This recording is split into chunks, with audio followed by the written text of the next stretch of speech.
Je n'arrivais pas à croire tout ce que l'on peut faire avec un fer à repasser. Il existe 7 astuces incroyables avec les fers à repasser que presque personne ne connaît, mais que vraiment tout le monde devrait connaître, tout simplement parce qu'elles sont si géniales. Et si tu n'as utilisé ton fer à repasser que pour repasser, tu ne pourras plus t'en passer. Si tu as quelque part un autocollant que tu ne peux pas enlever facilement, il te suffit d'une feuille de papier que tu poses par-dessus. Ensuite, utilise un fer à repasser à puissance moyenne avec lequel tu dois repasser plusieurs fois avec précaution. Après cela, tu peux facilement retirer la colle en entier et aucun reste ne reste collé car la colle s'est ainsi détachée. Si tu joues régulièrement à des jeux de société pour lesquels tu as besoin de ces fiches que tu dois racheter à chaque fois, tu peux acheter un peu de film de plastification. Mais au lieu d'acheter une plastifieuse, tu n'as besoin que d'une serviette, dans laquelle tu poses le tout et que tu passes maintenant plusieurs fois avec un fer à repasser à puissance moyenne. Retourne ensuite le tout et recommence de l'autre côté. Une fois que tu as terminé, il ne te reste plus qu'à prendre des ciseaux et à couper les parties excédentaires ici. Et voilà, tu as plastifié les blocs de jeu et tu n'as plus besoin d'en acheter d'autres. Et la plastification se fait aussi très bien avec un fer à repasser si tu ne veux pas acheter une plastifieuse pour cela.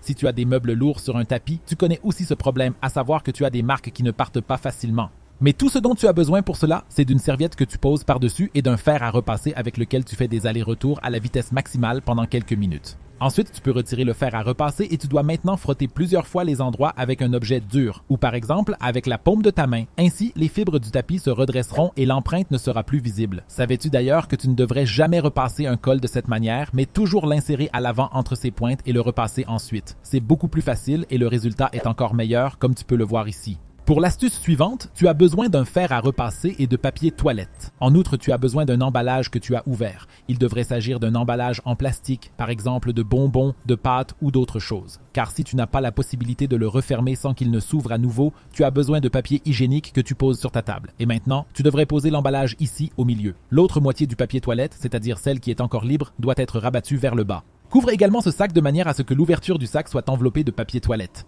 Et maintenant, nous avons besoin de notre fer à repasser. Place-le sur une chaleur moyenne et commence à repasser sur les parties supérieures. Après avoir fait cela plusieurs fois, tu peux retirer le papier toilette. Et comme tu peux le voir ici, l'emballage est ainsi complètement fermé et scellé, comme s'il venait d'être acheté. Ainsi, plus rien ne tombe et tout ce qui reste dans l'emballage reste frais très longtemps. Et tu peux vraiment le faire avec tous les emballages en plastique, comme tu peux le voir ici chez moi. Et cette astuce va changer à jamais ta façon de repasser. Car si tu as une planche à repasser sur laquelle tu repasses toujours, tu devrais d'abord la recouvrir d'un peu de papier aluminium. Veille à ce que la planche à repasser soit entièrement recouverte de papier d'aluminium avant de commencer à repasser. Maintenant, tu peux simplement poser les objets que tu veux repasser sur la planche, comme d'habitude, et commencer à repasser. Et ce, de la même manière que d'habitude, il n'y a absolument aucune différence. L'avantage de la feuille d'aluminium est que la surface lisse et la structure de la feuille d'aluminium la réchauffent également un peu.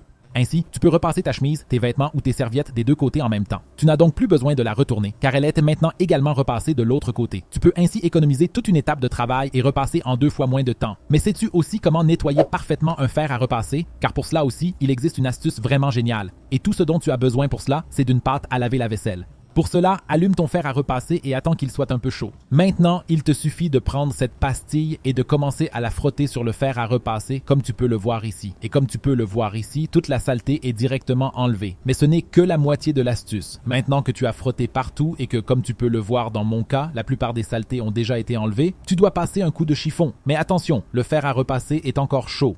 Maintenant, il reste bien sûr toutes les petites rainures fines que tu peux voir ici. Et tout ce que tu dois faire pour cela, c'est utiliser un Q-tip. Il te permet d'atteindre parfaitement les rainures. Mouille-le un peu avant de l'utiliser et tu pourras ainsi y pénétrer et enlever tous les restes de saleté. À la fin, tu éteins le fer à repasser, tu le mouilles à nouveau, tu le sèches et il est à nouveau complètement propre. Mais connais-tu aussi l'astuce secrète géniale pour laquelle tu devrais ajouter de la cannelle dans ton eau de nettoyage? Tu découvriras dans cette vidéo pourquoi tu dois absolument l'essayer. Clique directement dessus pour la regarder.